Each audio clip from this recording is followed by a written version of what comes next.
برای اکای دلشاد میبری؟ بله. نخود حالا هم تبی بدنش گم نشده باشد. سولفش چی؟ حالا هم سولفه میزند. بله روزا. با مادرت گوی که اکای اکای سورو. دلشاد را به دکتر برد. اگر حالا هم صحت نشده باشد این میتواند جدی باشد. دیشا جون بچیم ما همین روغن نوش بچیم صحت میشوی زود صحت میشوی یک دمی دیگر گیر دیشا جون بچیم یک دمی دیگر گیر میدونم نوشیدن روغن بسیار دشوار است لیکن یافتن جله هم کاری آسان نیست مرحمت گیرید آفرین بچیم آفرین همین نوشیدن علفایی که آوردم کو نوشیدنش رو من نکن اگر او رو زود نوشی زود صحت میشوی دیر یا زود صحت میشه بچه ملش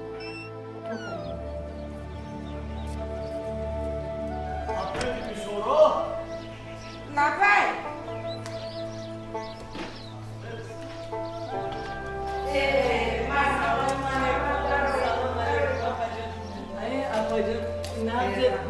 سلامتی خوب؟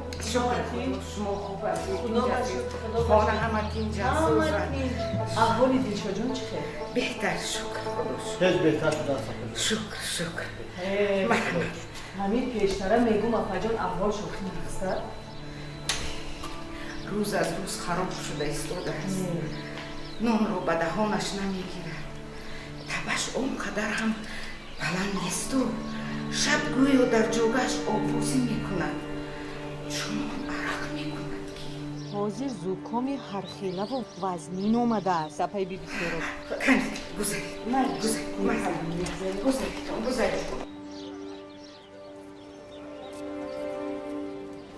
سیوم هفته شده است که سلفش به جوی کم شدن زیاد شده ایستاده است شب بلغمی بسیار برآورد احوال بچه‌ام رو دیده دلم ریش می شود زیرت نشوید اپا جان ایشون همش خوب میشود خشکی مرا درون همسایه هم در درون خبرگیری اومدن سلام نغزه شما احوال ملش دیشا جون من باید روم یک تو همین علف ها رو جوشانده زود نوش اسکندر بیا پیش درو میرویم سلام اپا جان شما نغزه چقدر شد؟ تیرزه رو کشو اگر روی موچه داشته باشی در وقت سفر دویمو تیریزه رو شده موندن خوبه کمی دیگر میگشتی اپای بی بی سورا ما میرویم باز میبیایم خاله بی بی سورا جون پروا نکنید این یگان زکان وزنی بودنش ممکن رحمت خدا شفا باز دهد بیایید خاله جان رحمت کردم خب ما باز خبرگیری میویم البته بیایید خدای نازبی دستی سبک دارد خیر بی بی یک گفته هایش رو باز خبر گرفته همش خوب میشود این کودک رو از نزدش نمیدون مولودان بیا از این موضوع یادآور نمیشه خوش آمدید بیایید اپای بی بی سیرو دلشو جان همه دوست میدارند همه همسایه ها نوبت به نوبت اومده خبر میگیرن کلین رو میگویم او در همین خیل احوالی بچه کجا خانه پدرت میروی گوی دیگر چی گویم خودش را دانا میگیرد در نزد همسایه ها باز گپ میزند حتی نمیماند که مردم آمده دلشو جان را خبر گیرند و حجره دلشو جان کسی را نمیماند که درآید این تماما کوهریگی است حتی دلشو جان را نمیماند که سر دسترخوان یک جای شینیم تو بچی خوردن و نخوردن چیکار داری گوی داناچه من فکر میکنم که شاید گفته های کلین حقیقت داشته باشن بچه رو بین بچه احوال آورده است باز چه خیلی حقیقت پشتی میگیری ها؟ نه گپ همش از چی سر شده است میگوید که به هر گونه طبیبان باور نکنید همین گپ با گوشی خاله انوربی رسیده است نام به نام انوربی است یک طبیب نامی رو یک ارکه دختر خسته گپ زند اصلا علاج این بیماری رو یافتن در کار با من فرق نداره من طرف یگانتش رو نمیگیرم. روز به روز احوالم بد شده ایستاده است. میفهمید بد شده ایستاده است. همان فرموده های خانه اناربی رو نوشیدن گیر. شفا یک یکباره نمیشه. راست نشانه های تو به بیماری سیل مانند است گفته ما رو تلخ کف کرد. دیر شده است به دکتر رفتن در کار. طاقت کردن در کار. چقدر که گوید طاقت میکنم لیکن باز نفسم تنگی میکنم. قفس سینه‌ام با پشتم سیخ بزنم. تماما به مدار شدم. دیگر طاقت نمیکنم.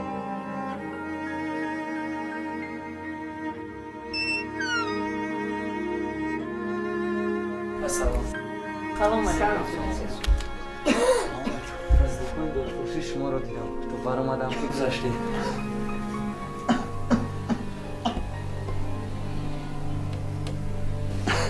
بیایید خوبی بازید مرکز سلامتی دهه با دکتر رویم چی؟ اپای شاوان مورید را گفت با مادرش گوی که اگر دیشود رو با دکتر برد اگر در دام 2-3 هفته صحت نشده باشد این میتواند جدی باشد. دکتر بیند کنی چی میگویم؟ با هر حال خوب است. سهراب جان حوض شرایطی به دکتر رفتن نداره. پدرش در روسیه کارهایش اونقدر خوب نیست. و حالا از بیماری دلشاد جان هم درک ندارد. به او خوبش نگوییم بازیق شده بر نگردد. اپای بیبی سهراب ما آدمی بیگانه نیستیم که برای دلشاد جان من هیچ چیز را درک نمیدارم. ولی راست خیز خودی حاضر میروی ماشین تیار است. بله من برای رفتن روزیم کس. شما رو تشویش دادیم سهراب جان. اینطور نگوییدی ما بیگانه نیستیم که تسلی به سر هر کس آمدنش ممکن. این روزها میگذرند زیق نشوید. خدا شفا میدهد انشالله لیکن حرکت از بنده است. خدا برکت دهد سهراب جان.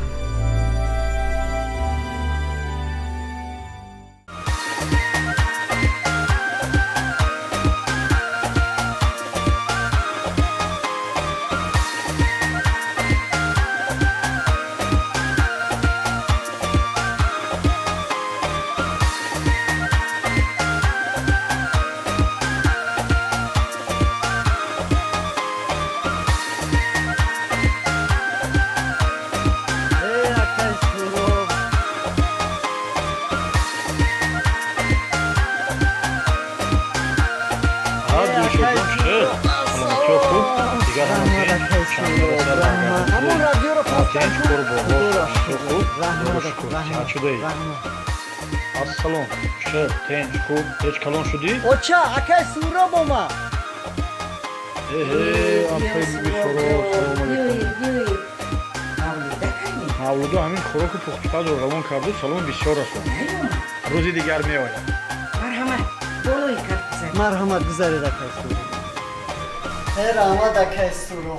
همین که خوردن داروهای ضد سیلی رو که سر کردم در مدت کوتاه الکای نشانه های بیماری سیل گم شد. خودم رو نقص حس کرده ایستادم. من همین خیلی سهراب جان خدا شما رو همه روز از کجا آورد. خیریت به دکتر مراجعت کردیم.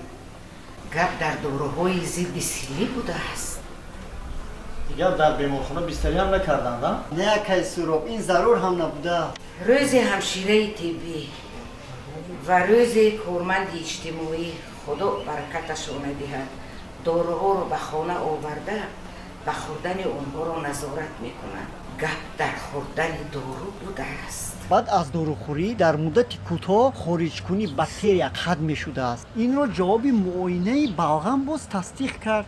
تا همان وقت در حجره علایده ایستاده حتمی است.